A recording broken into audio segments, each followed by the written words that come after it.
আজকে বাজার থেকে কী আনা হলো, চলো সেটাই দেখি। তো এখানে আছে সজনে ডাঁটা। সজনে ডাঁটা খেতে আমার মোটামুটি ভালোই লাগে, আর এটা খেতে আমার স্বামী অনেক পছন্দ করে।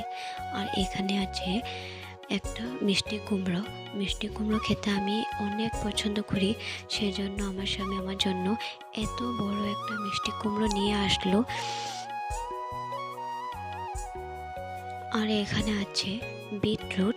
বিটরুট আমার তেমন একটা পছন্দ না, কিন্তু এটা শরীরের জন্য অনেক উপকারী।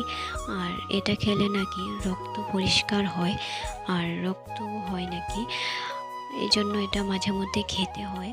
আর এখানে আছে লাউ শাক। লাউ শাক আমার শাশুড়ি মা আমার জন্য দিয়ে পাঠিয়েছে। আর আজকে ভিডিওটা কেমন লেগেছে কমেন্ট করে জানিও।